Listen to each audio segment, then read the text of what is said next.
Ladies and gentlemen, the following segment of the podcast is presented exclusively by Hillsdale College, now in its 175th year. Hillsdale is a truly independent institution where learning is prized and intellectual enthusiasm is valued. Thank you for listening, and my sincere appreciation to Hillsdale for their sponsorship. He's here. He's here. Now, broadcasting from the underground command post, deep in the bowels of a hidden bunker, somewhere under the brick and steel of a nondescript building, we've once again made contact with our leader, Mark Levin. And I'm just saying, if I was Osama bin Laden, he's a very smart guy. I spent a lot of time thinking about him. And I nearly got him once. I nearly got him. And I could have killed him. September 10th, 2001. Approximately 10 hours before the onset of the September 11th terror attacks in Melbourne, Australia. That was the voice of former President Clinton speaking to a group of business professionals. I know that's kind of hard to hear, so this is what Bill Clinton said September 10th, 2001, about 10 hours before the 9/11 attacks began. He's a very smart guy, talking about Osama bin Laden. I spent a lot of time thinking about him, and I nearly got him once. I nearly got him, and I could have killed him. Now, that wasn't just poorly timed. That was a heavy dose of reality. And right about now, you're thinking, hold on, why the heck are you talking about bin Laden? Why are you talking about Bill Clinton? Soleimani, the situation today. Give you an idea of what came to mind straight away. And thank you, as always, for listening. Brian Mudd, filling in for the great one, Mark Levin, hosts the Morning Rush, WJNO in West Palm Beach, and the Brian Mudd Show, WIOD in Miami. And with my daily shows, my first morning show is on from 5 until 9, and my second show is on from 10 until noon. So I'm a real party animal, and on the average night, I'm in bed, having lived it up by about 7 o'clock, and I'm up at 3 o'clock in the morning. Last night was one of those typical nights. And when I get up in the morning, I do probably something similar to what you do. Alarm hits, pop up in bed, grab my phone, and I take a look real quick at all the various different alerts because I'm trying to figure out if there's anything big that's happened and see what I might need to be thinking about as I'm getting ready to head station and get set for the shows. And so I see all the alerts about Soleimani. And I didn't read anything beyond just the authorization by President Trump on the airstrike to take him out. And so my initial thought is, amen. It's a huge win. But beyond that, where my brain instantly went was to the 9/11 Commission report. Now, if you've heard me discuss the premise, there being two sides to stories and one side to facts, this will make sense to you. So I believe that no matter what the issue is, we always have to establish the premise. Because if you operate on a false premise, anything that's built upon it will be false too. You're going to be misled. That's where our education establishment falls flat near daily. That's where our godless souls and slanderous news media leads us astray daily. That's where leftists are off the rails daily. So to get to the premise, I was thinking about the authorization of an airstrike. Now, I had no idea at this point, all the way into work. That was it. I know what's going on. I'm getting ready. It takes me about 10 minutes to get in and out in the morning. I'm just trying to get up and get to work. And on the way to work, I'm thinking about my game plan and what I want to research, what I want to dig into to be able to discuss. And so I immediately want to get into that 9/11 Commission report. But then when I get to the station, I suddenly see that this became a partisan issue. And I'm in WTF territory pretty quickly. Because how in the world did the leader of state-sponsored terrorism in the world become a controversial issue? Eliminating him. Once upon a time, that would be cause for celebration. You know, we talk about politics ending at the water's edge. We know that went away a long time ago. But even to the extent that that ship has sailed, we still, once upon a time, could identify a terrorist, could identify a threat to Americans and American interest, and go, yeah, getting rid of those people, it's a good thing. So then I'm in holy crap territory as I'm starting to take in the feedback by leftists. And before I even got into what I wanted to find in the 9/11 Commission report, I'm seeing Biden's comment. President Trump just tossed a stick of dynamite into a tinderbox. So you're saying you wouldn't have done it, Joe Biden? I see Bernie Sanders. Trump's dangerous escalation brings us closer to another disastrous war in the Middle East that could cost countless lives and trillions more dollars. So you wouldn't have done it, Bernie? Elizabeth Warren. This reckless move escalates the situation with Iran and increases the likelihood of more deaths and the new Middle East conflict. New Middle East conflict? Freaky planet are you from, woman? Are you serious? I mean, hello? Our priority must be to avoid another costly war. And by the way, you'll notice the theme here with these. You'll notice the theme being, apparently, the way to not have an escalation of conflict is just to let them kill us. Because that way it doesn't escalate. You just go ahead and you let the terrorist take us out, take our interest out, and that way it doesn't get any bigger than what they decide to kill. I mean, that's kind of cool, right? Then I see Nancy Pelosi.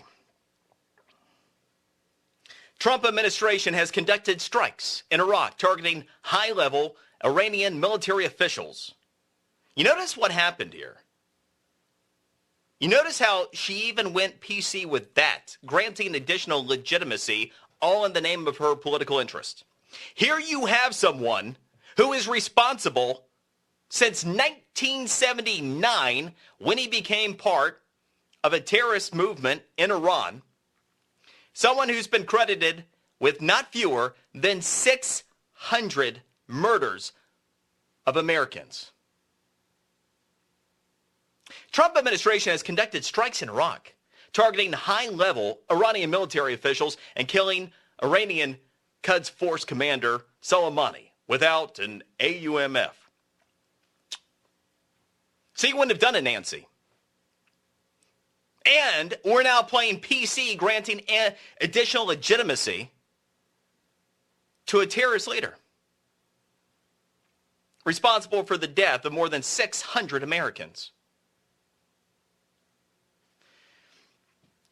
There's more, but you get the idea. And at this point, and it's one of these moments where it's like, you know, kind of shame on me. I'm coming across this stuff and I'm saying, like, you know what? I shouldn't be surprised. I just shouldn't. Right? But I'm still that person who, when I wake up in the morning and I get going, I believe that we're a country of good, and I actually believe that most people really do want what's best. I think a lot of people are confused as heck about how to get there, but I really do think most people are going to do the right thing given the opportunity. And I guess in some form and fashion, I even expect that to a certain extent. I mean, not much, but when it comes to terrorism with leftists in government. But I guess they should know better. Now, Clinton.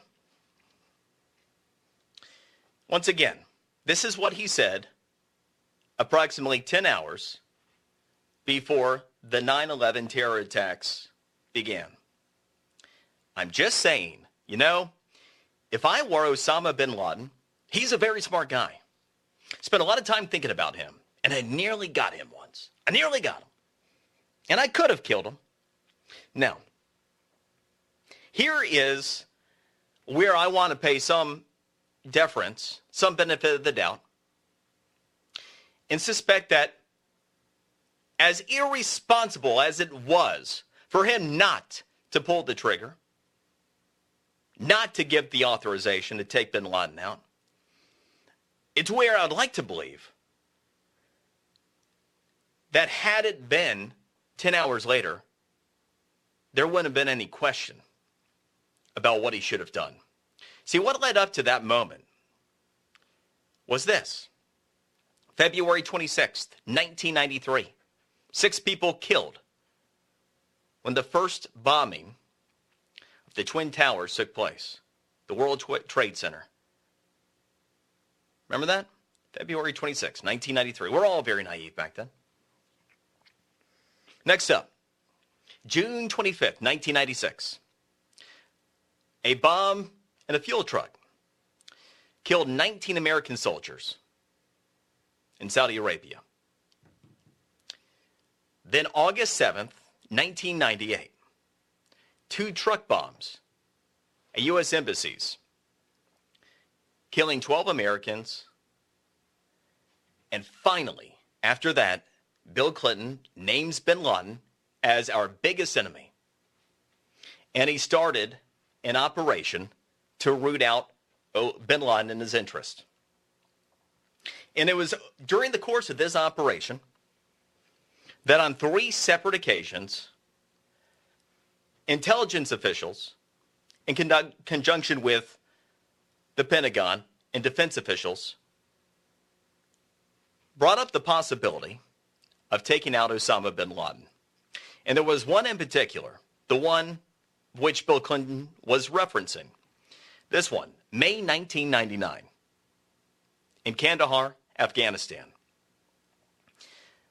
I'll tell you about that 9/11 Commission report in a quote about what Bill Clinton didn't do. But right now, contrast that with what we know with Soleimani being responsible for the killing of more than 600 Americans. This is what President Trump stands for. Under my leadership, America's policy is unambiguous to terrorists who harm or intend to harm any American. We will find you. We will eliminate you. We will always protect our diplomats, service members, all Americans, and our allies. Any question about what the right decision is? Any question as to if we should follow the leftist and pull a Clinton Part 2? And tell you what I was searching for that I eventually found that ended up being emblazoned on my brain from that 9/11 Commission report. We'll get to that and contrast it with Soleimani in this situation today next. I'm Brian Mudd, in for the great one. Mark Levin.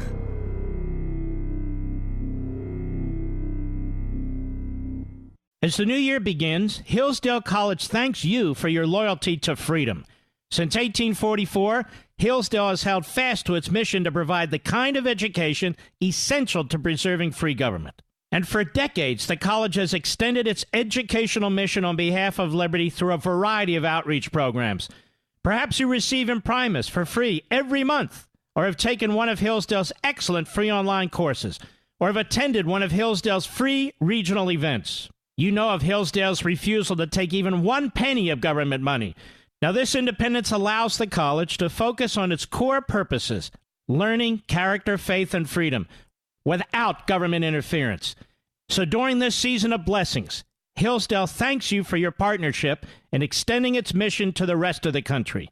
Happy New Year from Hillsdale College. And to learn more, visit levinforhillsdale.com. That's Levin for Hillsdale.com.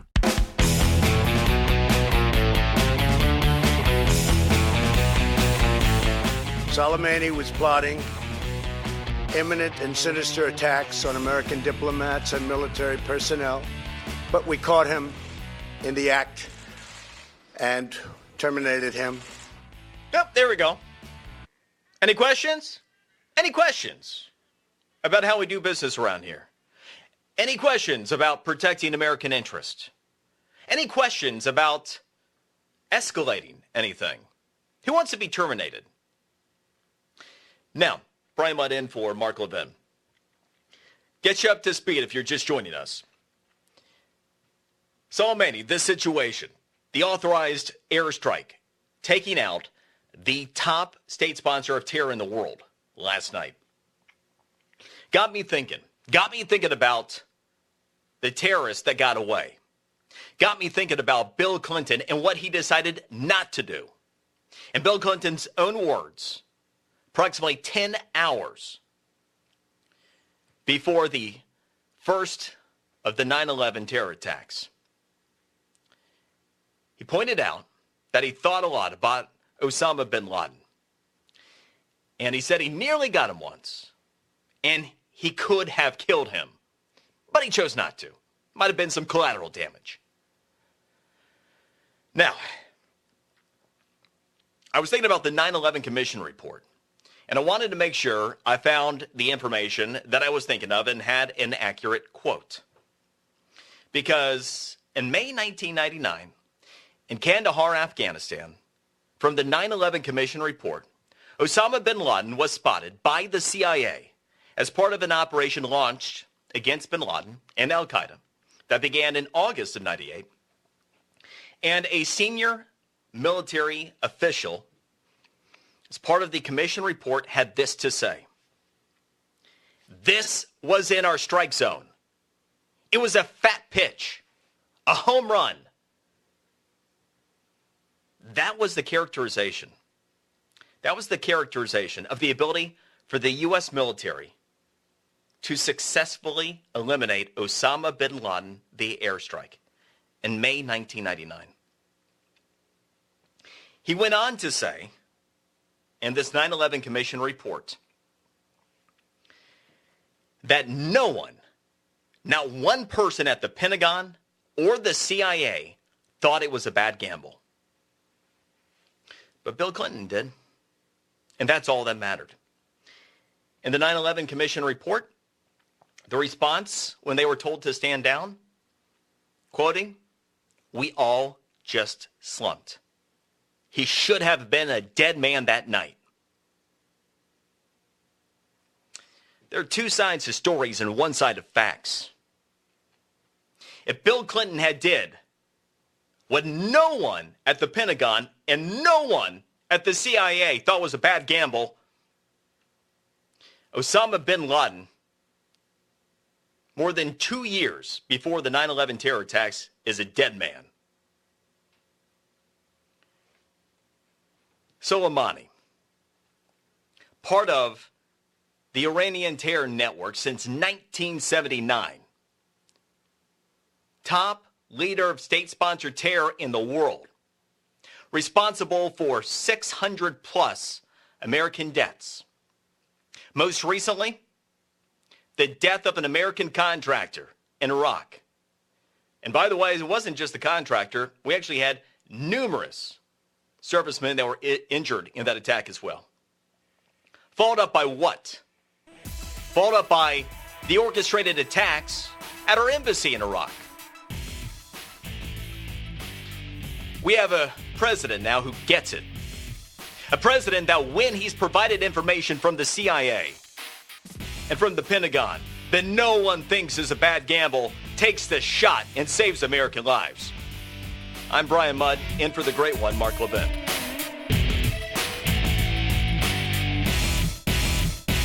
You hear me talk about Hillsdale College a lot, about its rigorous classical liberal arts curriculum, about its exceptionally bright and patriotic students. 175 years ago, Hillsdale College was founded with a mission defined by 4 enduring purposes: learning, character, faith, and freedom. While many institutions have lost their way, Hillsdale College maintains an unwavering commitment to learning, character, faith, and freedom. I've also talked about the great Dr. Larry Arnn, the president of Hillsdale College. He's one of the finest Americans I've ever known. And he explains that these 4 purposes, learning, character, faith, and freedom, remain inseparable in the activity of education at Hillsdale College. He says, learning is difficult and takes more than talent. It takes hard work, which requires character. Freedom is essential for learning, but it is fragile and constantly under threat, so its principles must be studied by all for the sake of its defense. At Hillsdale, faith and learning are integrated toward God because He is the first authority.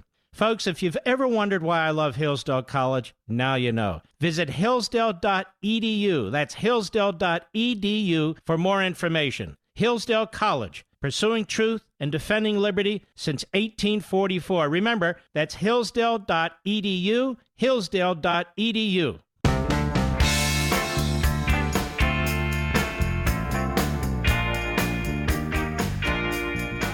Levin, an unapologetic patriot and unapologetic constitutionalist. You can reach him at 877-381-3811. We took action last night to stop a war. We did not take action to start a war. And that is what you do when you put an end to a threat. And when you have the top sponsor of terror in the world that you eliminate, you de-escalate a threat. Brian Mudd in for the great one, Mark Levin. For all of the leftists who immediately decided that they no longer were aligned with American interests, and they not only were part of the Blame America First crowd, but anything that is opposed to Trump, you often heard about an escalation.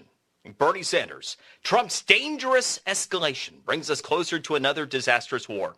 Let me ask you, if you have the top leader of state sponsor of terror in the world and you eliminate him, are you more or less likely to have additional attacks in the future? Elizabeth Warren, this reckless move escalates the situation with Iran. So how do we de-escalate? Again, is the only option just to let them kill who and what they want to kill when they want to? Because that de-escalates because there are fewer of us because they've eliminated us and our interest around the world? See, quite literally, with that mindset, there is an interest that is aligned with Iran, not the United States of America. There is no way to spin that type of rhetoric and that type of mindset, and there's no excuse that can be made relative to presidential politics and an election cycle that forgives any of it. You're either with us or against us when it comes to our safety. There is but one thing, that is a non-negotiable for our federal government, and that is the protection of us. Only thing these people actually have to do as a requirement at the federal government, protect us. And they don't even want to do that on the left anymore. Imagine if these people were in charge. Illustrated the point about the numerous terrorist attacks that Osama bin Laden carried out. How Bill Clinton was keenly aware, identified Osama bin Laden in August of '98 as the top threat to the United States of America. Then had 3 subsequent opportunities to take him out. One in particular in which no one at the Pentagon and no one in the intelligence communities thought was a bad risk. And he still didn't take it because there might be some collateral damage. Now, you have somebody who's already responsible for more than 600 Americans being dead. For proxy wars that he spun all over the region. For an attack that took out an American contractor just recently, who orchestrated an attack on our embassy in Iraq just earlier this week, and who was landing for what purpose in Baghdad. According to our intelligence communities, for more terror attacks, for more attacks against Americans in our interest. And if you had Joe Biden in a position of power, Bernie Sanders, Elizabeth Warren, Nancy Pelosi, numerous others, he's out there right now carrying out those plans. The United States of America is less safe. Our interests around the world is less safe. There are Americans that would end up dead. We just don't know exactly what yet. Two sides of stories, one side of facts. those happen to be them. Now, ironically enough, I have my what amounted to 13 pages of notes, mainly bullet points and a couple of quotes that I threw in here as part of my prep for tonight's show. My number 2 bullet point is something I had not mentioned yet, but it's something that Tony from New York City was thinking of. So, Tony, I'm not going to steal your thunder. I think you have a gold star thought. Tony, go. Yeah, thanks a lot, Brian. Yeah, I just couldn't understand why that side was heaping praise on this guy and why they were walking around on their toes. And it came to my mind was, the enemy of my enemy is my friend. And they view Trump as their enemy. So it's that simple. Exactly right. And that is my number 2 bullet point tonight. Enemy of my enemy is my friend. Joe Biden, President Trump just tossed a stick of dynamite into a tinderbox. Oh, okay. So you're the enemy of President Trump. You're the enemy of the action he took to eliminate the threat. Therefore, you are, Joe Biden, a friend of the mullahs in Iran. You are a friend of Iranian terrorists today. Bernie Sanders. Trump's dangerous escalation brings us closer to another disastrous war in the Middle East that could cost countless lives and trillions more dollars. Then you are an enemy of President Trump's action. You are aligned with the interests that would be preferred by the mullahs in Iran. You are aligned with the interest today, Bernie Sanders, of Iranian terrorists. Elizabeth Warren, this reckless move escalates the situation with Iran and increases the likelihood of more deaths and new Middle East conflict. Our priority must be to avoid another costly war. The enemy of my enemy is my friend. Right on point. Let's go to Jimmy in Brooklyn. Jimmy, go. Great show. Happy New Year, everybody. A little bit of history here. Iran, when we were kids, I never heard of Iran. Iran was like, I ran after the ball. We never heard of the country. And then all of a sudden there were protests all over the world against the Shah of Iran. Iran was a bulwark against Soviet expansionism. So the radical left wanted to get Iran out of control of the Shah out of, make the Shah lose control. So President Carter, first you had all these protests all over the place about how bad the Shah was. The American media kept playing up, and so they built this movement. President Carter, with the American media, in other words, the United Left, helped topple the Shah. So the Shah went from being an enemy of Russia and a friend of ours to now an ally of Russia and an enemy of ours. Iran involved with war games, training, weapons, everything with Russia and China. So Carter and the Democrats helped make Iran the enemy that it is. It's basically the Soviet hand in the Iranian glove. They're getting weapons, they're doing terror all over the world, and this didn't have to happen. So the same people who are now complaining about Trump, they want something to happen. So what the caller you just talked about said is true. Yeah. The threat to America is Russia, China, Iran, North Korea, radical Islam, the drug cartels, the KGB mafia, the Democrat Party, and the media.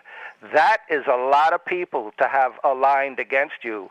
And Jimmy, that's all you got to say about that, and it's well done. No, you're right on point.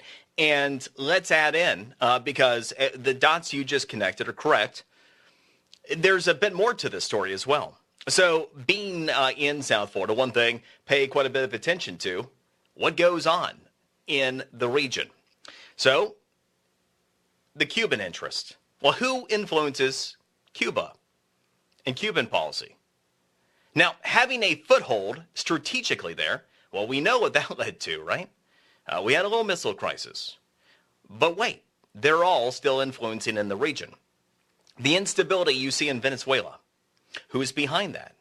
Who's ensuring that stays in place? Who keeps Maduro in power? None other than Vladimir Putin. These are all interconnected. And yes, you did see Putin out today talking about what a horrible move this was and how President Trump just totally took a Iranian deal off the table. Please. Like that was going to happen in the first place. Very interesting. Now, in the context of the conversation you were just advancing, keep your eye on China. I've been looking for them today, staying quiet. You know, their economy, it really is something that President Trump so successfully has navigated that not only have they not necessarily reared their ugly head as of yet, as we're in a phase 1 trade deal that is on the precipice of being signed, but they also might be keeping NOCO in check. Remember that Christmas present we were going to get by Little Rocket Man? Guilty pleasure. And we got another one of those references from the president recently. And we had another threat after Christmas. Now, still hasn't happened. Could it be that North Korea isn't acting out because China is not letting Little Rocket Man deliver his presents in whatever form or fashion he's thinking? Why? Because China's economy is in the tubes. And why is China's economy in the tubes? Because President Trump effectively negotiated policy utilizing tariffs to rein in their economy. And what's happened with our economy? Well, everything that the leftists and your godless souls and slanderous news media dead wrong about. How it was going to kill us. How, oh my gosh, these Chinese tariffs. You're going to go to the store and you're not going to be able to afford anything.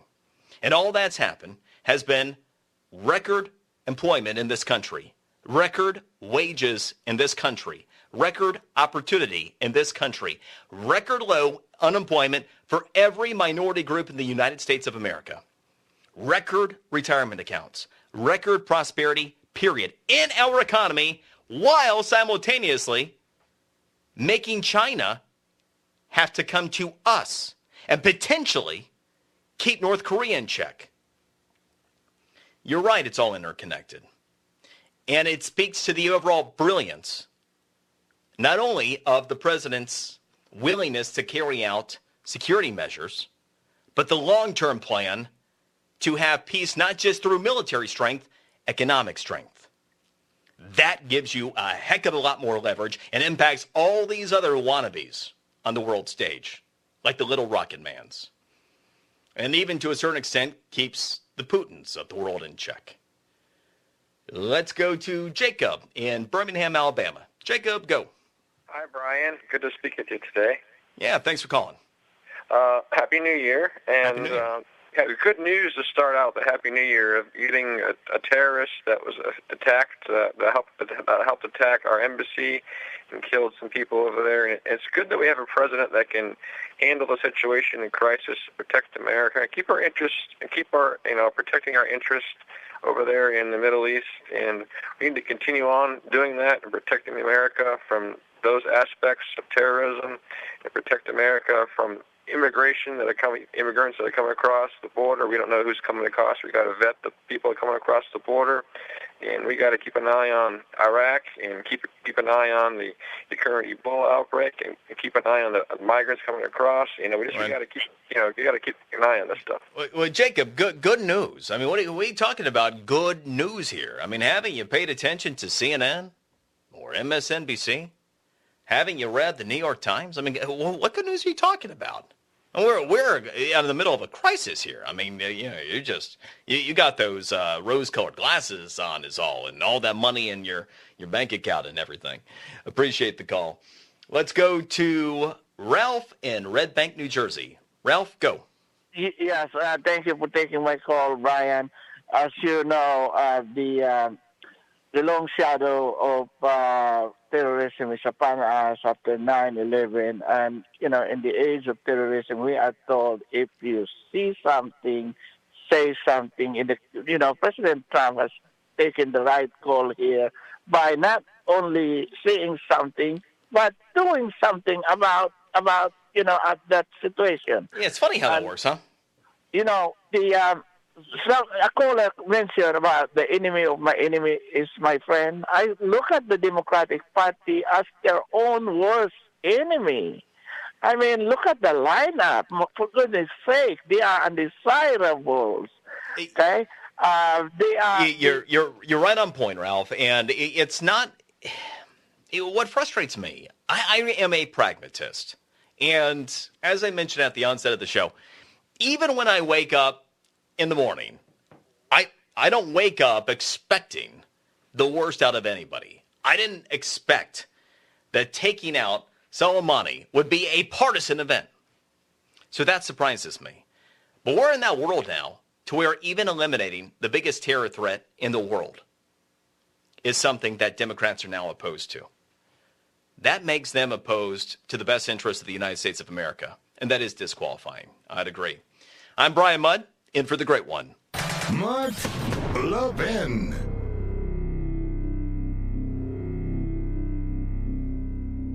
As the new year begins, Hillsdale College thanks you for your loyalty to freedom. Since 1844, Hillsdale has held fast to its mission to provide the kind of education essential to preserving free government. And for decades, the college has extended its educational mission on behalf of liberty through a variety of outreach programs. Perhaps you receive Imprimis for free every month, or have taken one of Hillsdale's excellent free online courses, or have attended one of Hillsdale's free regional events. You know of Hillsdale's refusal to take even 1 penny of government money. Now, this independence allows the college to focus on its core purposes, learning, character, faith, and freedom, without government interference. So during this season of blessings, Hillsdale thanks you for your partnership in extending its mission to the rest of the country. Happy New Year from Hillsdale College. And to learn more, visit levinforhillsdale.com. That's Levin for Hillsdale.com.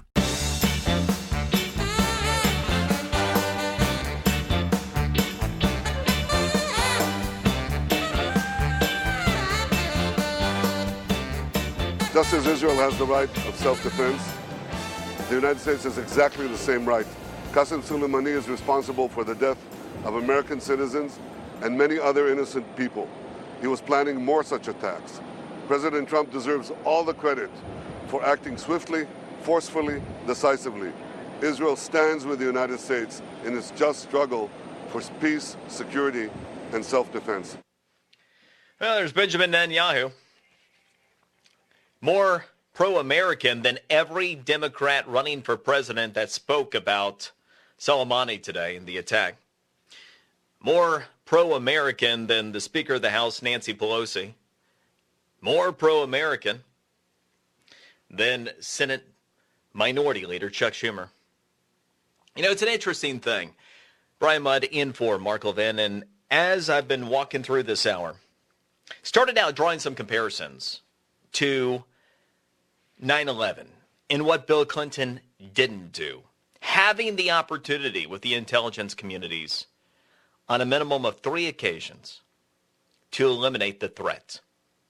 One time in particular, in the 9/11 Commission report, quoting the report and top officials reporting, not one official at the CIA, not one official at the Pentagon thought it was a bad risk. But Bill Clinton told him to stand down. This, when Osama bin Laden had already been declared by President Clinton as the top threat to the United States of America. 9/11 is what happens when you do what Democrats are advocating.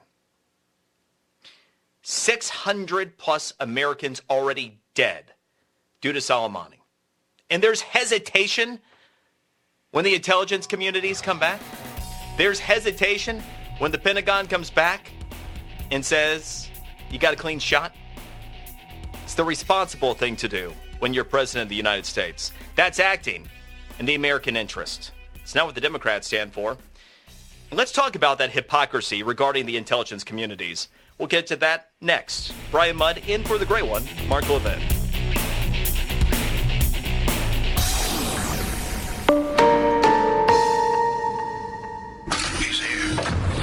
He's here. Now, broadcasting from the underground command post, deep in the bowels of a hidden bunker, somewhere under the brick and steel of a nondescript building, we've once again made contact with our leader, Mark Levin. lack of advanced consultation and transparency with Congress can lead to hasty and ill-considered decisions. When the security of the nation is at stake, decisions must not be made in a vacuum. Hey, you know who that guy is? It's a guy with a 28% approval rating. I mean, who doesn't want more Chuck Schumer in their lives, really? But see, he thinks you're stupid, and he counts on you being stupid, as does everybody on the left these days. They count on you being stupid. And the first thing is, if you're here, if you're listening, congratulations for having survived the education establishment. If you went through the public education establishment, you get 2 gold stars. They have had, I mean, let's give them credit, a concerted effort, decades long, and highly successful. I mean, we are in a country where AOC is a representative of people. It's amazing. I mean, in a sane world, people would say, you know what, probably would be best served by not representing yourself. But no, in this crazy world, you got enough confused people to where she represents others too. Where you have someone like Ilhan Omar that actually is an overt supporter of Islamic terrorism. I mean, isn't that cute? And she's got friends like Tlaib. See, I mean, look, they have made a great deal of credit. But it's where reality sets in. And often, if you're a constitutionalist, if you have a clue, if you didn't just survive the education establishment, but you thrived beyond it, something you've realized over the course of time is that, you know what? There is always conflict. There's always going to be a battle. But we're actually winning. We're actually winning. The reason that Soleimani is dead today is because Donald Trump is president of the United States.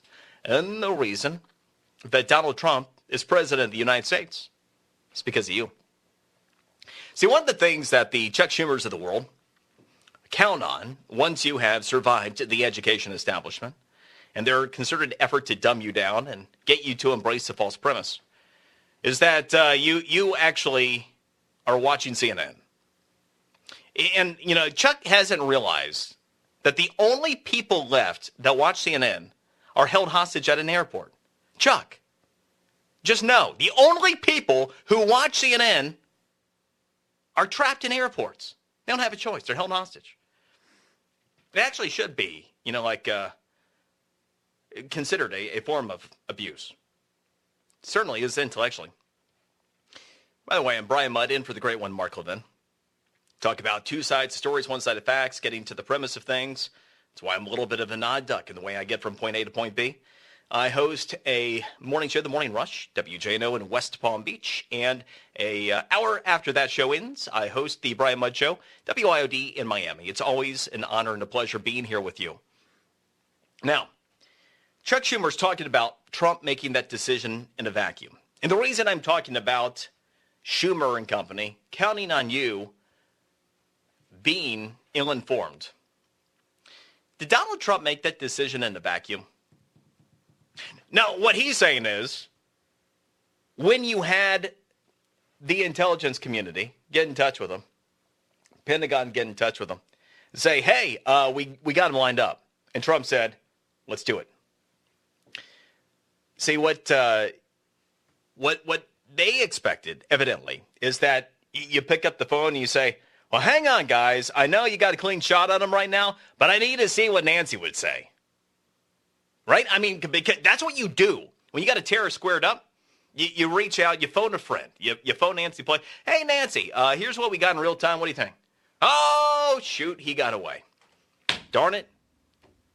I hate it when that happens. Unless I'm Bill Clinton, in which case that's what I made sure happened. So, but I digress. So here's the issue at hand. They're lying through their teeth yet again. Everyone who talks about him making the decision in a vacuum, everyone who's suggesting that President Trump doesn't have constitutional authority to be able to carry out an attack, who is plotting against American interest, that absolutely is the executive's responsibility. It's what Donald Trump has acted on that Bill Clinton failed to act on. It's a fact that if Bill Clinton had taken the shot more than 2 years prior to 9/11 that he talked about approximately 10 hours before the 9/11 attack started, Osama bin Laden would have been dead more than 2 years before 9/11. And it's a fact that if Donald Trump decides to take the time to phone a friend and to see if he can get buy-in, that the situation on the ground is going to be different than what it was last night. There are 7 people that are dead. And guess what? They're all terrorists, including the leading state sponsor of terrorism. That's something to be celebrated. And Chuck, we're not dumb. President Trump didn't operate in a vacuum. He didn't say at random, you know what? Go track down this guy's all money. Wherever he is, go get him right now and just fire some stuff at him. This is something that was brought to him by the CIA and something that was brought to him by Pentagon officials. And they said, Mr. President, you have an opportunity before you. What are you going to do? That is anything but in a vacuum. That is utilizing the resources that are the best in the world with our military and with our intelligence community. And here's the irony of ironies. The Chuck Schumers on the left, what were they saying about Donald Trump and the intelligence community not too terribly long ago? You remember? You need to listen to the intelligence community. You're being disrespectful of the intelligence community. How dare you speak ill of the intelligence community? You undermining and calling out people like James Comey and the way that you've gone about, calling out, Lisa Page. You're undermining American intelligence. Remember that? Remember how not all that long ago, Chuck Schumer and company, saying that what Donald Trump needed to do, listen to the intelligence community? Where are they today? It's very sad. In the name of politics, just how little Chuck Schumer, just how little Nancy Pelosi, just how little everyone who's come out to oppose in some form or fashion a great American success. It's remarkable and it's sad just how far gone these people are. They do not represent the American interest. They count on you being ignorant. They lie openly, and because of the godless, soulless, and slanderous news media that they think that people pay attention to, but largely don't anymore, they think they can get away with it. Well, that's why we're here. But it also isn't working. So you take a look at President Trump. There's some fascinating things that are playing out. I mentioned that Chuck Schumer's approval rating is currently 28%. Oh, Chuck, you need a friend? Yeah, there's an interesting thing. What's going on in this country? There always has been an incumbency advantage. Incumbent presidents generally win. 65% of presidents running for election do win. But there's a funny thing that continues to play out.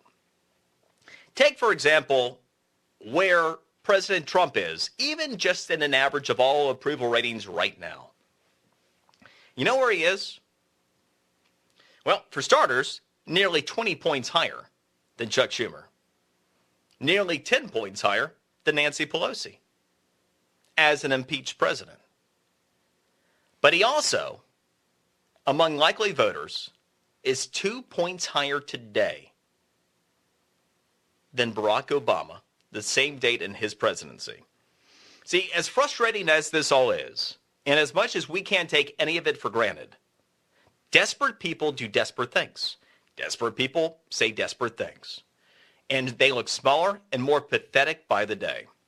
I don't doubt that even the average person who is struggling to have survived the education establishment in this country, I don't think even they are confused about the head of state sponsor of terrorism, about him being dead, about that being a good thing.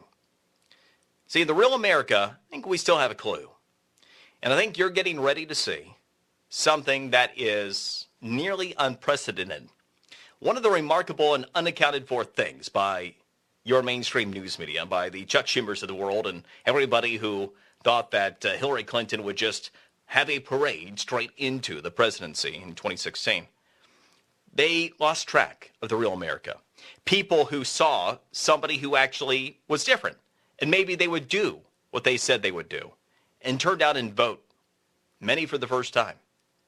There is a grassroots undercurrent that we're beginning to see, participation even in some of these polls that didn't used to exist, that suggests we're going to have round 2 of that, because there are many more people hanging out, haven't voted.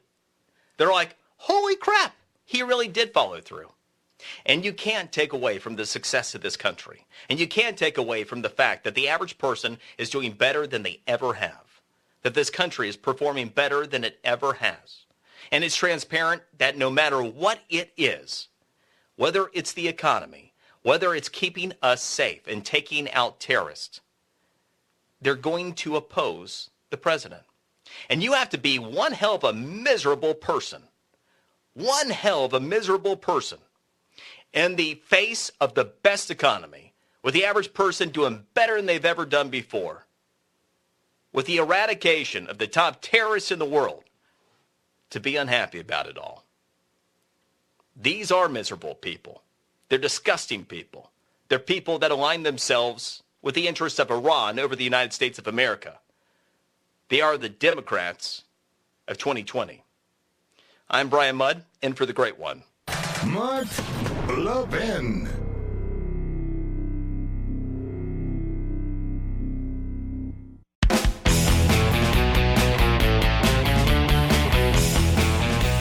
Last night, the United States conducted a military operation designed to kill Major General Qasem Soleimani, a notorious terrorist.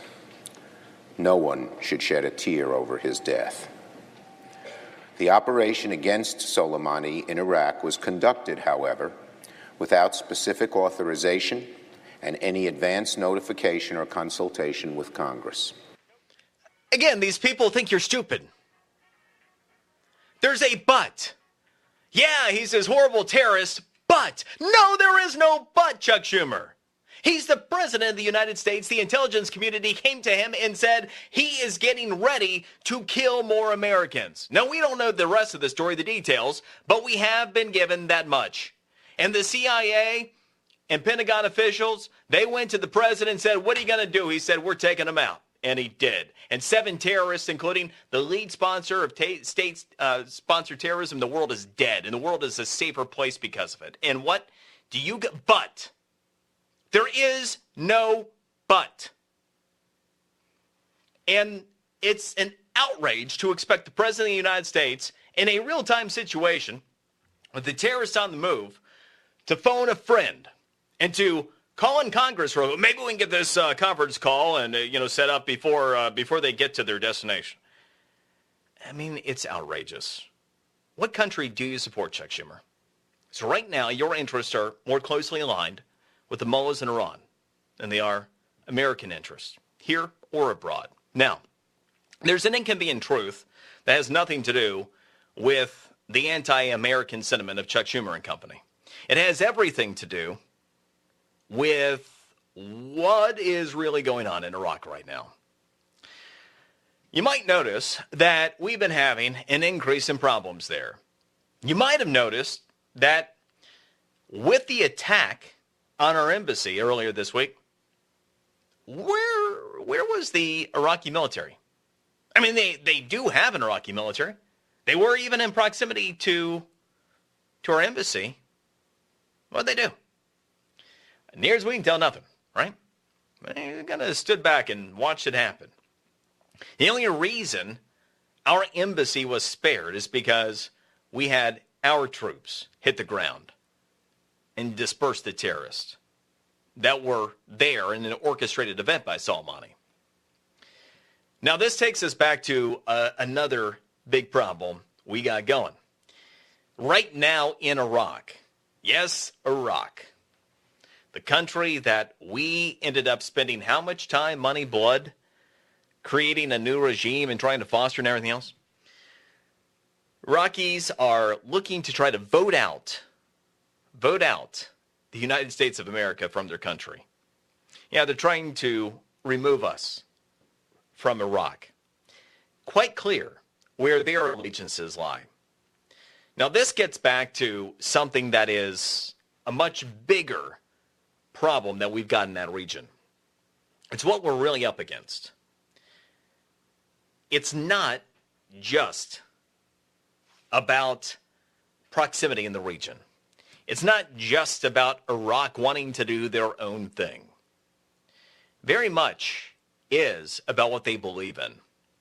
And one of the big mistakes that we made, one of the big miscalculations, when we ended up making that march to Baghdad, we ended up taking down Saddam Hussein, when we had the mission accomplished taking place with President Bush, was that we were under this naive mindset that a majority of the people in Iraq wanted something similar to what we want. Hey, we're giving you a chance of freedom. Go get it. Why didn't that happen? Well, unfortunately, you got a lot of people that don't believe anything near the way we do. In fact, quite the opposite. See, this is still about Islam. This is still about Islam under Sharia law being absolutely evil. It is about Iraq right now being governed under Sharia, just as Iran is. Difference is, sure, to a certain extent, to a certain degree, specific interest, but much more mutual interest. So we got some big problems that are brewing. We've got lessons that we need to have learned. But we have one less terrorist, the most significant left standing in the world today. And that should send a message to the Iraqi government as well. Pick up on that point and get to your calls coming up next. I'm Brian Mudd, in for the great one, Mark Levin.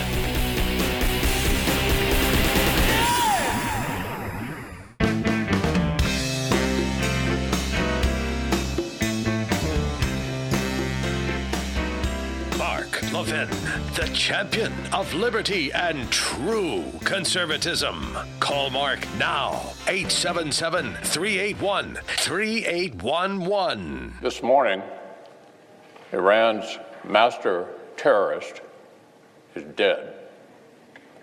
The architect and chief engineer for the world's most active state sponsor of terrorism has been removed. All right, it is Brian Mudd in for the great one, Mark Levin. May follow me at Brian Mudd Radio, and got this one from Patriot Girl 24. She said, do you think the new terrorist technique should be to force the jihadists to watch CNN or to be waterboarded? It's a two-pointer, but beyond that, got me thinking. The early days of Gitmo, you know what they used to play?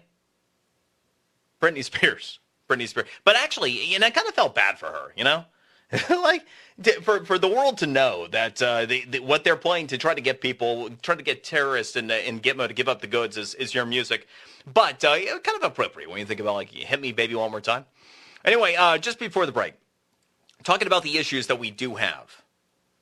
And they're nothing new. When we take a look at some of the commonalities, the interest of some of these countries, they're unique. But when you have a country that is governed by Sharia law, and if you're not familiar with Sharia law, the reason I say it's evil, if you think, for example, a woman who is raped shouldn't be stoned to death, you're probably not going to be a fan of Sharia law. If you think that a woman who has sex out of wedlock deserves to live, you're probably not on board with Sharia law. If you think that a woman should have equal rights, you most certainly do not believe in Sharia law. If you think that a homosexual should not be killed. Now, I mean, technically, in the Quran, it talks about stoning. But these days in Iran, that's a whole stoning. Sometimes that can take a while to arrange. So they've been known recently just kind of like throw people off buildings. So unless you think it's good to have homosexuals thrown off of buildings or stone, you're probably not a fan of Sharia law. And on that particular note, The issue we have with Iran, with Iraq, with any number of other countries, well, it has something to do with what they're governed by and their belief system. So if you take a look at the current countries around the world that practice Sharia law, they are these: Afghanistan, Egypt, Indonesia, Iran, Iraq, Malaysia, Maldives, Nigeria, Pakistan, Qatar, Saudi Arabia, Sudan, United Arab Emirates, and Yemen. When was the last time we had a lot of luck for an extended period of time with any of these countries? And notice how every time, it seems like things are going smoothly for a while in Saudi Arabia, we get another reminder about, oh yeah, that's who exported terrorism to us, 9/11. That's who was responsible for Bin Laden. Oh, that's right. That's who was just responsible for the terrorist attack at Naval Air Station Pensacola. And by the way, the untold story about Naval Air Station Pensacola, beyond the Saudi Arabian terrorists who carried out the attack at the air station in a gun-free zone, which is a whole other issue. You know that there are a number of other Saudis that were part of that program? What didn't end up making your godless souls and slanderous news media, by and large, was that you had this whole community. It was all part of this foreign training program that has now been suspended. But as part of this program, it wasn't just this one terrorist. Oh yeah, you had a whole group of Saudis that were all in on this. In fact, they were watching the night before that terrorist attack videos of mass killings. Isn't that cute? We had these people actually quoting Osama bin Laden while they were training with American forces at Naval Air Station Pensacola. Isn't that cool? Anyway, I digress. Saudi Arabia, still a problem. Because when you have people that believe that women are subservient, when you have people that believe that if you don't believe like they do, you should die, we got issues. And that is what Islam under Sharia believes. So as we take a look at Iran, Iraq, governed by Sharia, tells you why things didn't work out the way we planned way back when we toppled Saddam, why you didn't have enough people that said, yeah, let's do freedom. No, not exactly what they were looking for. And it's why we are always going to have tension with all these countries and these regions. The question then becomes, what is it and how is it that we do send a message? How is it that we do protect our interests? How is it that we do de-escalate? How is it that we do keep war at bay? Well, call me old-fashioned, but if you kill the people that are responsible for orchestrating it, I think you have a pretty good chance of keeping it at bay, at a minimum, right? Just a little crazy thought. So that might be why it's a win to take out the leader of state-sponsored terrorism in Iran. Just a thought. Let's go to Ron in Monmouth, Oregon. Ron, go. Hey, sir. God bless you and Levin and everybody else and Mr. Director. I want to say that the man has made my heart feel better. The president made my heart feel better.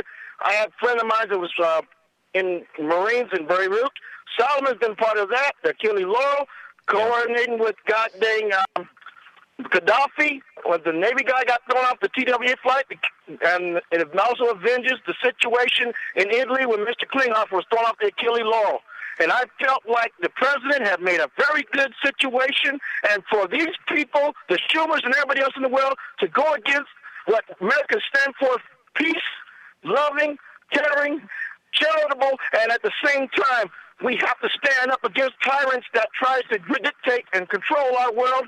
I say what they're doing is PPing on the guys that served in World War II that gave us the freedoms and endowments that survived the Depression for what we got, and I'm very thankful that we have a president with fortuitiveness and grace by God to do what he's done.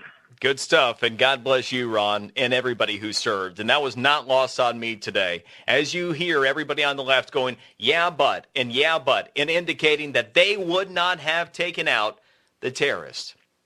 What is that really?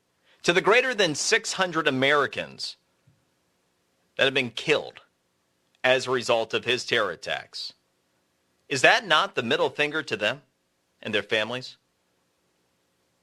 What kind of message does that send? But again, not something that you're likely to hear in your godless souls and news media. But again, there are more of us than them. Honestly, believe that. All right, let's go to Donna in Frederick, Maryland. Donna, go. Hi, Brian. Thanks. Happy New Year. I just want to say it's been a wonderful day for America. President Trump has honored his commitment to the American people, and we should all be especially thankful and prayerful about the upcoming year. What concerns me going forward is we now see the spotlight on the Democrats and the hypocrites they've always been. They've always aligned with radical Islam.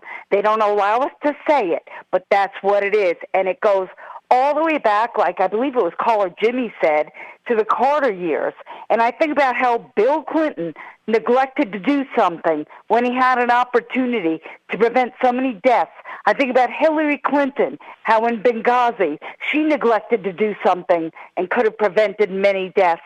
So hat tip to President Trump, to the conservative media who are doing all the heavy lifting that the radical leftist media won't. And I thank you a million times over for this. And likewise, Donna, something that I never take for granted, I know the great one doesn't. We don't do this without you.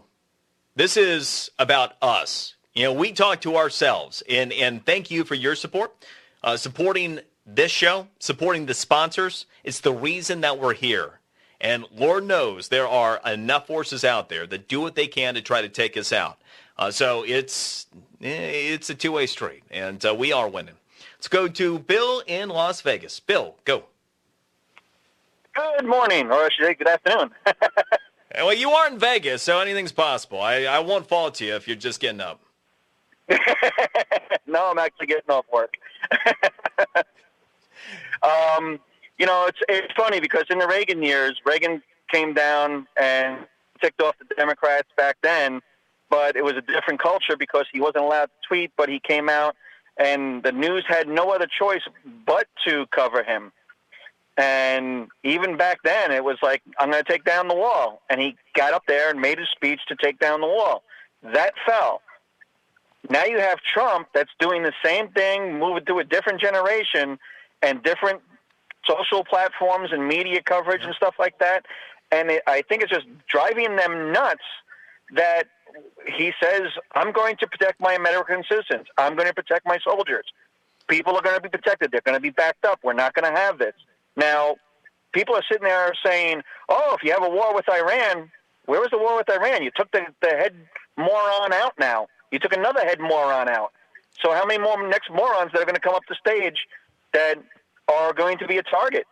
And it shows you, once again, the dichotomy of where this country once was, where something like this would have been celebrated. There was a time where it didn't matter what your political party was. The top terrorists in the world being taken out is a win. The knowledge from our intelligence agencies and military officials that he was plotting in real time to kill more Americans, that would have been applauded that it was stopped. So it really does show you. But again, it gets back to desperate people doing desperate things.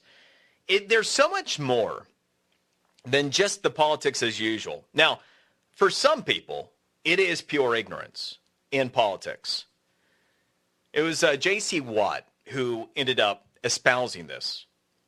You remember, rising star in politics in Oklahoma, former Heisman winner, and then all of a sudden he just bowed out of politics early part of last decade, and it surprised a lot of people. And he summed up the political landscape as 80, 10, and 10. What he said is that it's extremely frustrating when you're really trying to do the right thing and what you believe in, because you have 10% of the people in Congress that really give a damn and are doing everything they can to try to do what they believe is right for the country. You've got 80% that are just trying to win their next election, and you got about 10% that are just happy to be there. Now, times have changed to a certain extent, but there's probably a lot of truth to all of it. And in that context, if all you're trying to do is win your next election, you at some point might put everything first except your country. Because if your country is succeeding, if we're eliminating threats around the world, if we have a record performance in the economy, if we have near record low unemployment and record low unemployment for every single minority group in this country, if we have record high wages, record retirement account balances, at some point, if all you're trying to do is win your next election, and you said this guy was going to end up sending us into the next depression, and many of these leftists, many of these elected Democrats said just that exactly, you're shown to be a fraud. But there's more, because the rest of it is part of the conspiracy. So John Durham and his impaneled grand jury that awaits criminal indictments, there is a who's who of Democrat operatives, of deep state officials that are in the crosshairs. See, this isn't just about politics as usual. For some, especially many in leadership, they have to go to bed every night knowing that they literally conspired against the President of the United States. And that we had an Attorney General who came into office earlier this year that appointed someone who's legitimately investigating and is on to him. And they have to sit there and they have to be worried day in and day out about if their number is about to be called. And that's the other part of the desperation that is starting to set in. Talk more about that in just a bit. Brian Mudd in for the great one. Mark Levin.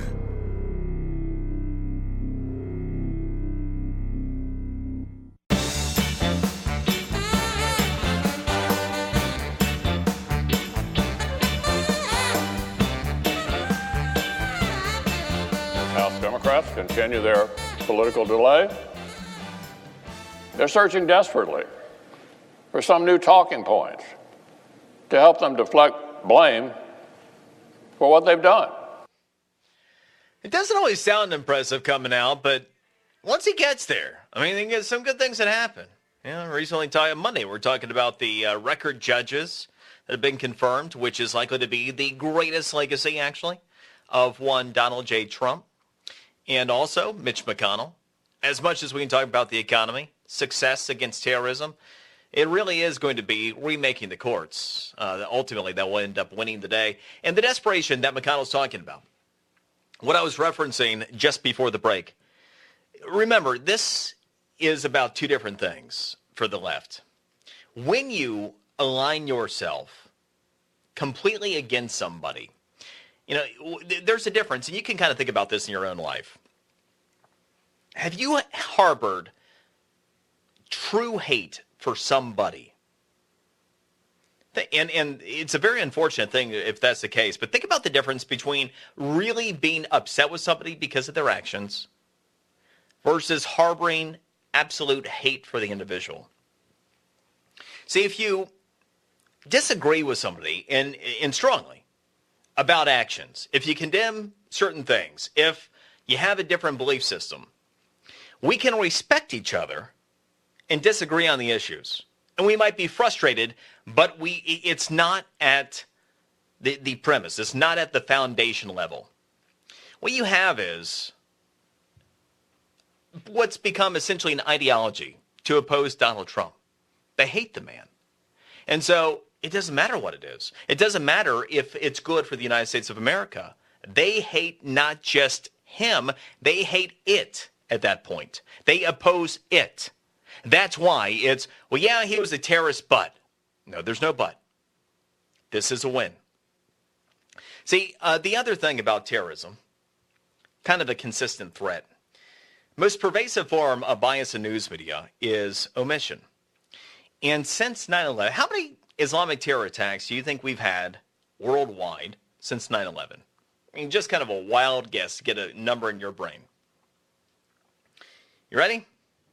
36,153. See, fairly frequent what goes on. In fact, you might not have even been aware that today we've already had 2 terror attacks, one in Afghanistan, one in Nigeria. Doesn't make the news in your average day, but it's out there. It's what we got to be mindful of and protect against. We'll talk about what's real, what isn't, coming up next. I'm Brian Mudd, in for the great one, Mark Levin.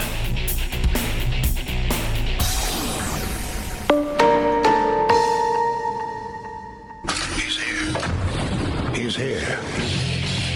Now, broadcasting from the underground command post, deep in the bowels of a hidden bunker, somewhere under the brick and steel of a nondescript building, we've once again made contact with our leader, Mark Levin.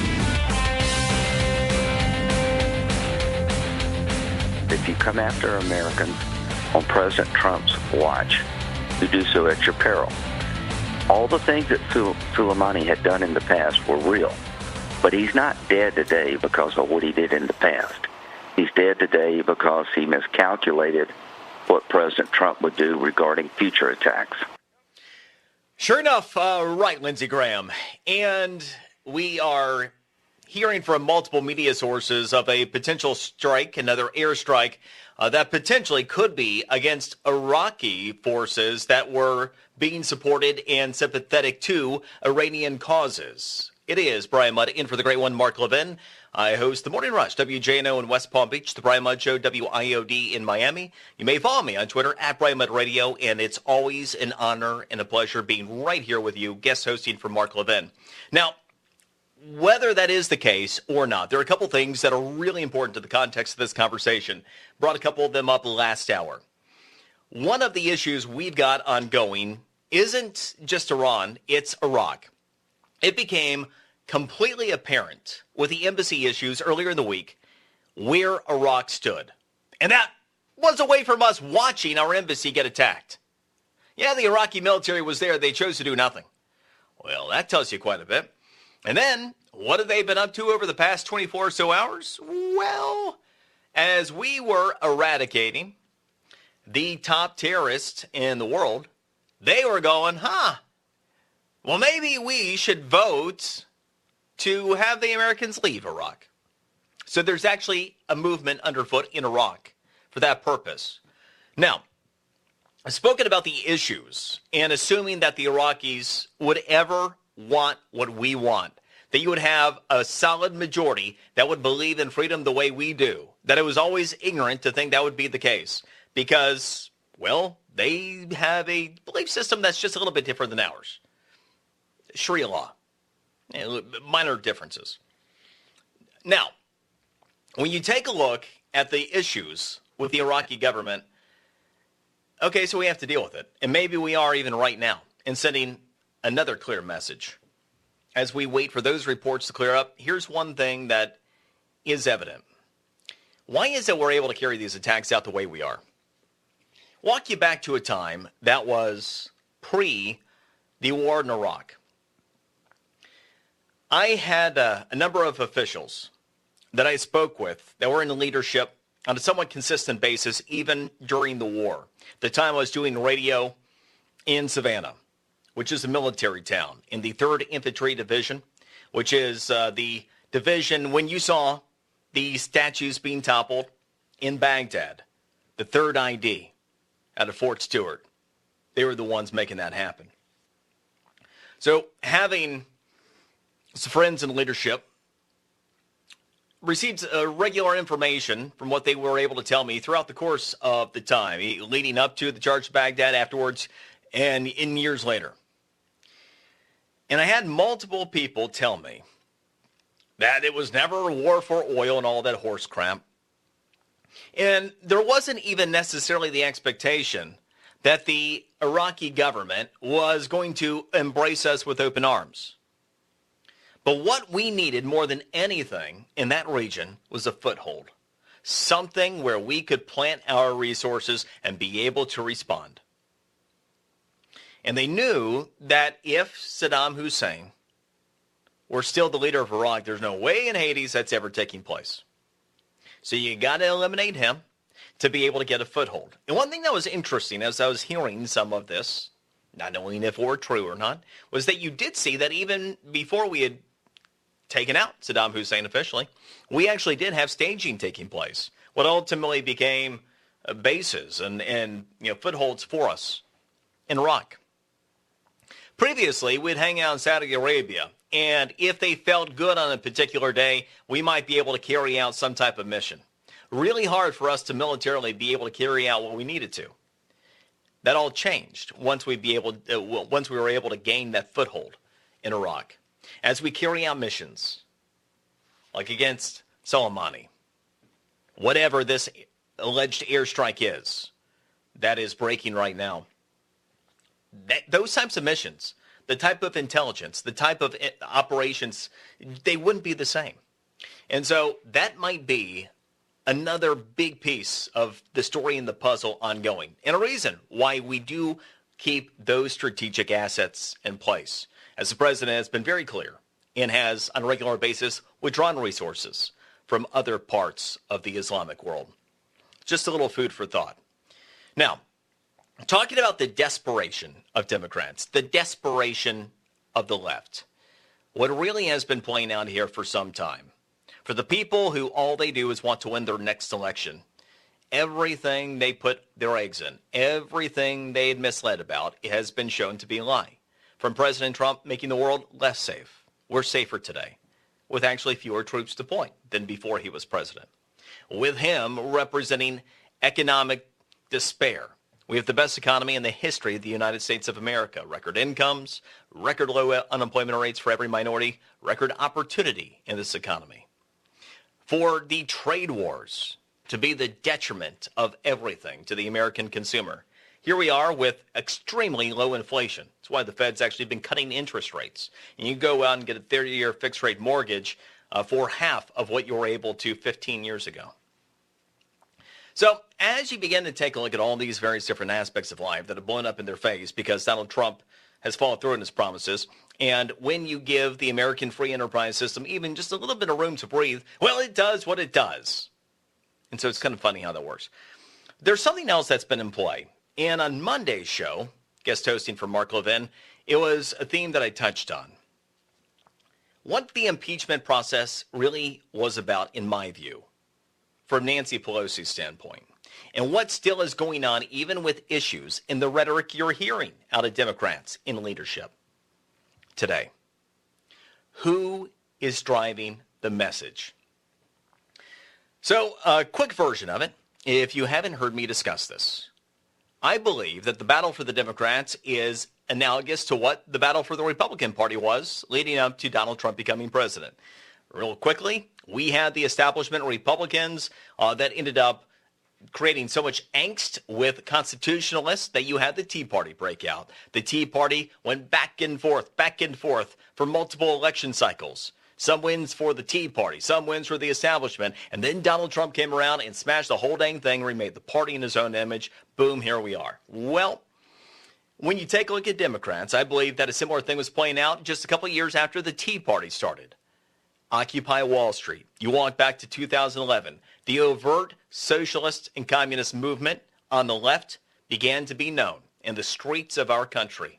That ended up leading ultimately to Bernie Sanders gaining a lot of momentum in the 2016 cycle.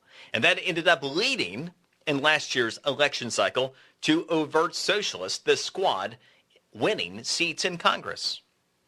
Now, here we were throughout the midpoint of this year. And who was driving the message? Was it Nancy Pelosi? Was she the real leader in the House? Or was it AOC? Was it Tlaib? Was it Omar? They had all the oxygen in the room, right? They were driving the message. Nancy Pelosi downplayed impeachment by and large right along. But then suddenly, she changed that message. Now, my belief is, much like you saw the Tea Party throw John Boehner out, only to make another mistake with Paul Ryan, which is a different story, but nevertheless, you were seeing Democrats getting ready to throw Nancy Pelosi overboard. And she was seeing her opportunity for power going by the wayside. And so she was managing to the crisis. And the first crisis was to consolidate power in her own party. And how do you do that? Well, you do it by appeasing the most radical wing of your party. And so you go for impeachment. And it worked, and it has to this point within her party, right? Once she called for impeachment, what happened? When was the last time you can remember AOC driving the agenda? Is there any question whatsoever that Nancy Pelosi is the power player for Democrats in the House and really in Congress generally? So that's effective, but it managed to a crisis. Well, as that continues to play out, and we'll talk more about where we stand with the impeachment ridiculousness in a minute, there's something else that continues to go on. When big issues come up, like this, for example, which is an easy one. This is, you're on the 1 inch line and it's first down.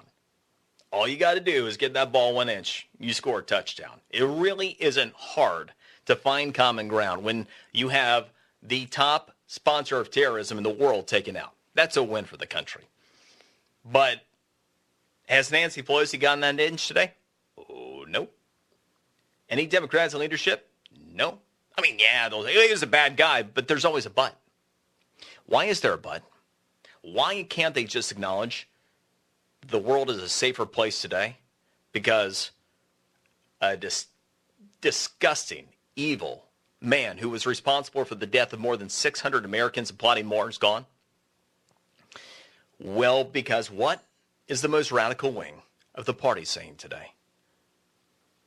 And Nancy to every issue, and Democrats to every issue that come about, they're having to embrace positions to consolidate power and to keep them at bay and to stay in control of the message that is now literally anti-American.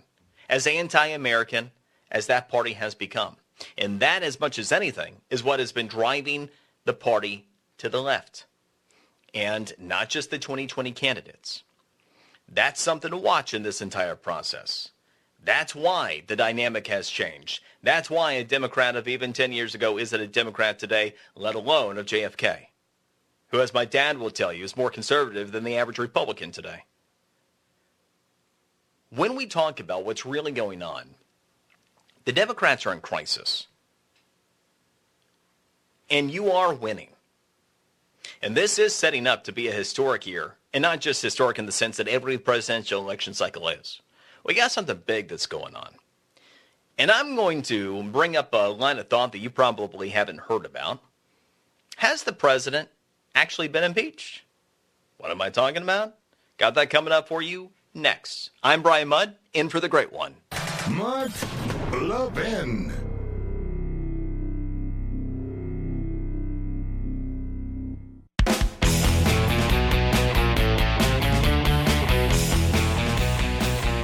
His sole job was to just export terrorism throughout the Middle East and do so in Iraq. To be caught right there in Baghdad is appropriate. But it also shows that this president, using our military, our intelligence, our State Department, doesn't draw red lines. He says, no, we're going to act. Yeah, imagine that. And if you say you act, and you do. Huh. Miscalculation, I guess. Now, speaking of miscalculations, this whole impeachment thing, it is blowing up on the Democrats right now. How do you know this? Well, what has Nancy Pelosi done with the articles of impeachment? Brian Mudd in for the great one, Mark Levin. Now, there's actually an interesting kind of intellectual exercise that was presented by a listener, just a straightforward question earlier this week that I thought I'd introduce to you. Question that was brought to me. If the House is responsible for impeachment, but doesn't turn over the articles, how can Democrats say Trump's been impeached?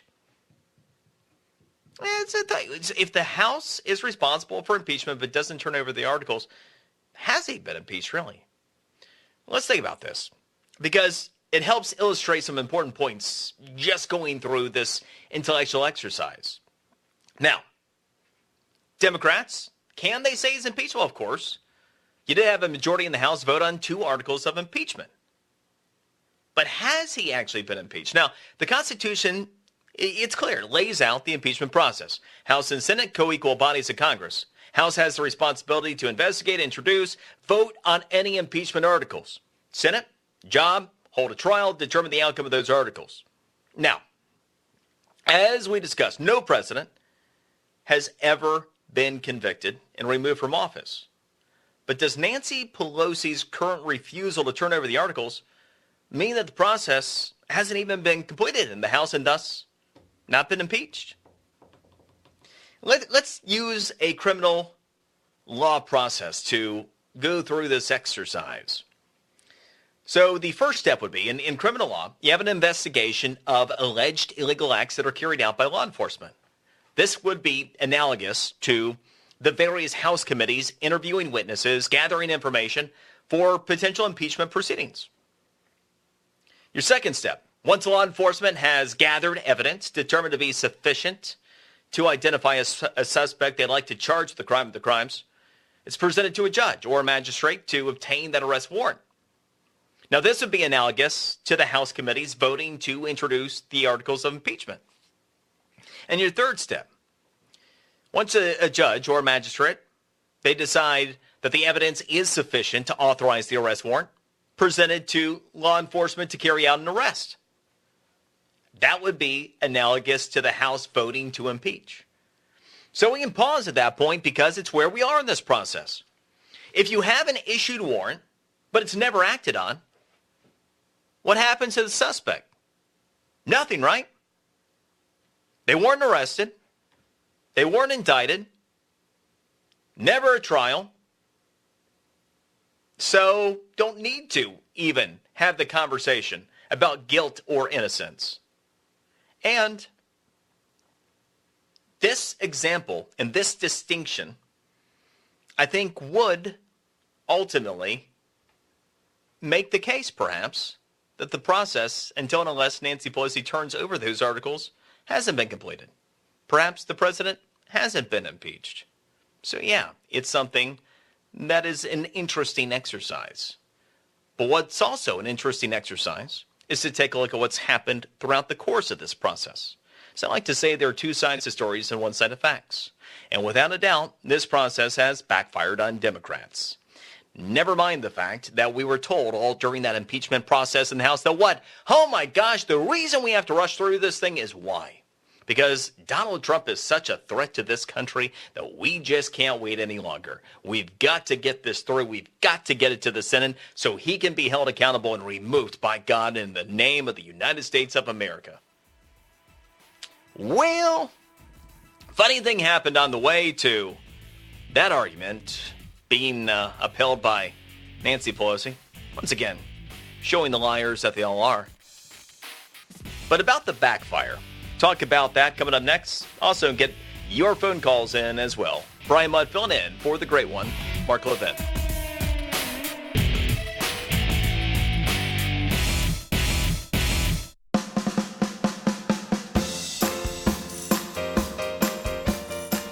Mark Levin, the most popular conservative author in America. Call in to the Mark Levin Show now at 877-381-3811. With all due respect to the critics, what would they say if the president just allowed the continued attacks on the embassy and the continued loss of American lives? And I remind everybody that there have been recent losses of American lives in Iraq that are directly tied to Soleimani. So it's completely appropriate. Oh, no, let's not, get bogged down with the truth and pesky things like, Americans being killed and the like. I mean, he's just, Trump bad. And so whatever he does, it's the heads I win, tails you lose. And when you take a look at what actually is going on in the desperation, when you have bullies, what are they really doing? They're projecting something that is a real fault of their own. And so desperate people doing desperate things. John Durham waits in the wings with an impaneled grand jury. We have for years now been following. The Great One has been telling you every step of the way what's coming and the people that are accountable. The highest levels of intelligence agencies, the State Department, Justice Department, people that are going to be held to account once we have the indictments by John Durham. Numerous people that know that they are at fault wondering if they're going to end up being in the midst of all of this. We see that Donald Trump, first and foremost, being an incumbent president of the United States, already has an incumbency advantage. And then we see, on top of it, holy crap, everything he's doing seems to be working. And so you have a desperate political party that is aligned with hate against the president, does hate against the country because it's all working and it's doing well. And then you have Nancy Pelosi so desperate to consolidate power that she goes along with impeachment. And now the articles, where are they? So I went through an interesting, I think, intellectual exercise about whether or not President Trump really has been impeached until and unless those articles are handed over to the Senate, thus completing the House process. Maybe Nancy's going to go, you know what? I don't know where those articles are. We lost the articles. The craziest thing. The holidays, stuff happened. We had to go. The articles are gone. Maybe that'll happen. Because ultimately, this whole thing is backfiring. Now, one of the things I like to do, a regular political update, and I use average polling just as a temperature check. And again, I know a lot of people, they hear polls and they go, whatever. No. If you know how to use information and not take one poll literally and try to just do something with one poll, one piece of information, you really can draw deductions over the course of time. And the first thing to know, 3 weeks ago, for example, Donald Trump was not quite yet impeached, and his average approval rating was 44% across all polls, all samples. All right? Where is he today? Well, he's averaged over the past week 46%. So the first thing is, his approval rating has risen 2 points since he's been impeached. Isn't that quaint? Now, there's more to this story. One of the things that's been true throughout the course of this presidency, your average boob on the street. You go and you do the man on the street, the boob on the street, and they go, oh, yeah, Trump bad. Why? Well, bad. Orange men or something. So you ask like adult-only samples, and if you take a look at those polls, they have always shown President Trump to perform the least. Their boobs on the street. Then you get into registered voters. And the slightly more informed and slightly more engaged, we have seen consistently that he performs better there. And then when you get to likely voters, those most informed and engaged, well, guess what? We see that consistently, his entire presidency thus far, he has performed highest with likely voters. And that continues to be the case. So it's not just that President Trump's average approval rating has been rising.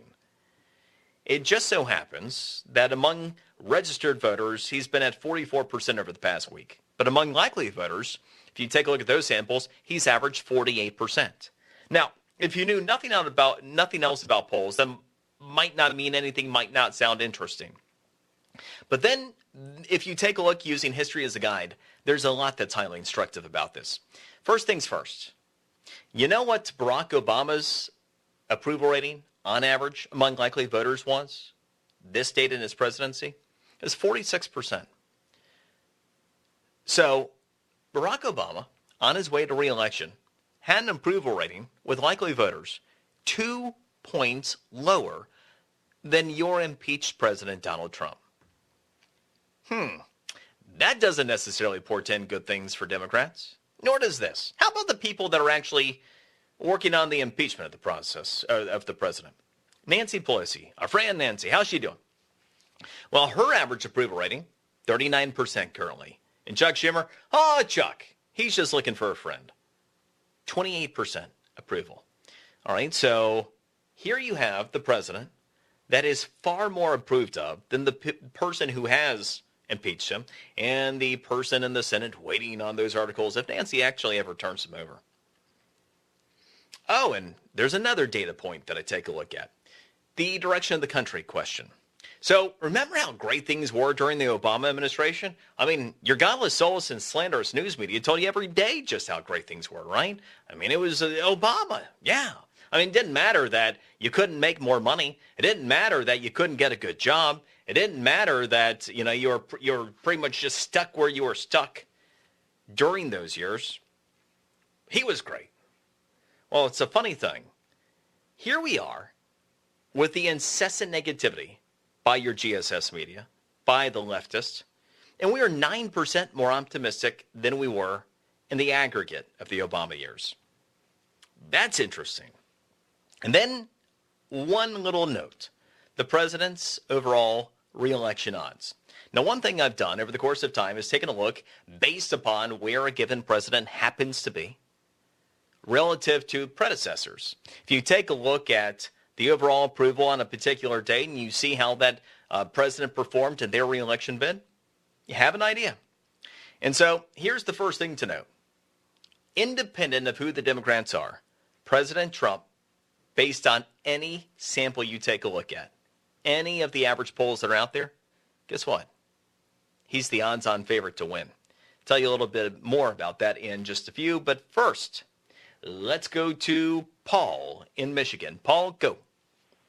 Yes, I'd like to bring up one particular point here. In the Bible, it says that blessed are the peacemakers, and there's many roads to peace. Of course, it would always be great if we just could all be peaceful. Peaceful people in the world that are causing such destruction. And, today President Trump was talking to evangelicals. I think it would be a good point, and I would like to get your view on this. Don't you sometimes have to take action to create the peace that needs to be created? And as you said earlier, what President Clinton didn't do could have avoided a lot of destruction and violence. I believe that sometimes we need to pray for our president to make the right decisions. What's your thoughts?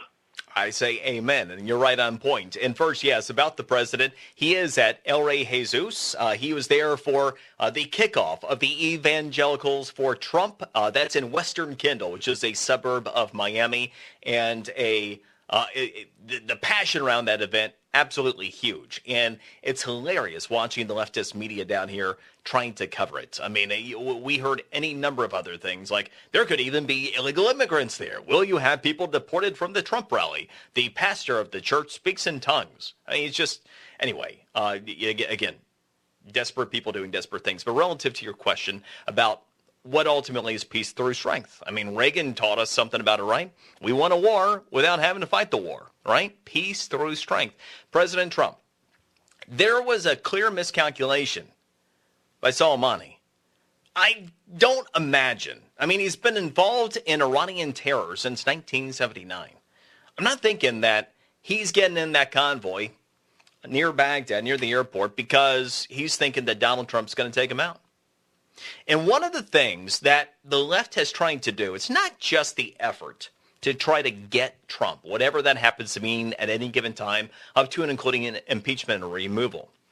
They've tried to undermine him and weaken him in numerous ways as well. By going after people who have gotten close to him, they've attempted to take really talented people and make them not want to be anywhere near his universe, all in an effort to keep him from being successful. But he's been able to defy that and continue to be successful in the face of all of it. And part of that is the peace through strength message. Ultimately, when you see that the president is a straight shooter, and in the case of Barack Obama, he made things less safe by saying what? Here's a red line. Well, Iran would cross it. What would happen? Nothing. When Donald Trump says, here's a red line, and then that's crossed and you die, okay, from a biblical perspective, is the world safer? Is there more peace when you have somebody who's not out there conspiring to kill many more people? If you just took at face value those 7 terrorists that are killed, well, you had the leader of the 7 terrorists that were killed that was responsible for the death of more than 600 Americans alone, and was the person that was organizing all the proxy wars in that region, responsible for untold thousands of deaths over the course of time. Yeah, it makes things more peaceful. So, yeah, my 2 cents. All right, let's go to Brian in Massachusetts. Brian, go.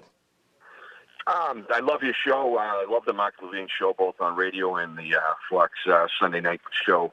But I just wanted to comment on Trump's leadership, and it's been consistent. It's in stark contrast to what Congress has done, which is basically nothing other than try to take him down.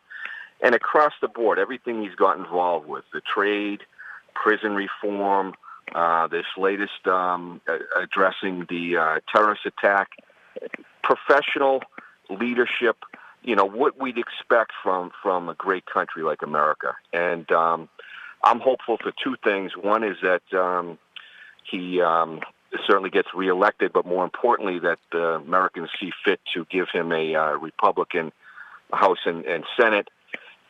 We already have the Senate, obviously, but the House. And second of all, I think it's very important that we get to the bottom of this illegal wiretapping. It goes to the heart of any type of free society, and I'm confident that he's going to continue to show the leadership in that regard, because to me it's critical if we're going to have a keep the republic, that this type of behavior does not Amen. go on. Amen, Brian. And going back to January, I remember even certain really talented people in my proximity that were highly skeptical of my belief that William Barr, coming back to his old post as Attorney General, was going to make that big of a difference. But I believed at that point he understood what was on the line. And what was on the line? The Republic. Because if the deep state actors responsible for the conspiracy against Donald Trump, the candidate, Team Trump, and then ultimately Donald Trump as president of the United States, if they were allowed to stand, I mean, it's a matter of time. This country is not a free country. You have a whole deep state is acting in its own interest, not the interest of the American people. And so I believe that's coming. I believe John Durham is, and I'm putting a lot of weight on this, but I believe he's going to be the key. And you see the impaneled grand jury. And 2-3 months ago, it moved from being an impaneled grand jury to a criminally impaneled grand jury waiting for criminal indictments. And I don't think that happened just because he said, make it a little more interesting. I think it's because it got a lot more interesting. And then with the Horowitz report, I mean, despite the fact that he was trying to play footsie with his friends in government, he still did not refute a single player or element that we've talked about for quite some time, with the actors responsible in the intelligence agencies, responsible at the Justice Department, the State Department, and maybe some other goodies we've yet to hear about. This thing, there's no telling where it could end, including at the top. Let's go to Dee Dee in Virginia. Dee Dee, go. Hi, how are you doing? All good. Thank you for having me on. One of the points that I want to make that a lot of people are forgetting is in the 90s when Clinton was president, he went ahead and did a strike on Afghanistan, and people are forgetting about this. And I was at the NIMJIC, and I remember they made a big deal. It was all secretive. He went ahead and made that strike with no approval from Congress or anybody. Yeah, and that's long been the case with presidents. You did have Clinton do it. You also had Obama engage in it. In fact, you actually had an American citizen, or he wasn't a citizen, but an American student taken out, as I recall, in one of the strikes with Osama bin Laden, or I'm sorry, when Obama was president, and we were targeting adjuncts of al-Qaeda and Islamic terrorists. I mean, one of the things you take a look at is the hypocrisy over the course of the time. And there's no question that if this were an operation that had been carried out by a Democrat as president, that this would be lauded because it's the right thing to do. This isn't about the right thing, though. This is about desperate people doing desperate things. And I'm going to give you an idea as to just the degree of the desperation next. Brian Mudd, in for the great one. Mark Levin.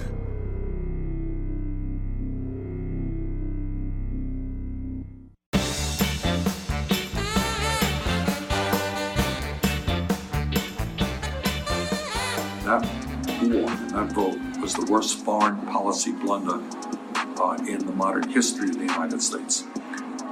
And as a senator, I'm proud that I helped for the first time in 45 years to utilize the War Powers Act to get the United States out of an unauthorized war in Yemen. Unfortunately, after passing in the House and the Senate, Trump vetoed that legislation. That goes in the bucket of guilty pleasure. I was surfing social media accounts, going for quotes and things on the Soleimani, and I came across that from the burn. I'm like, what?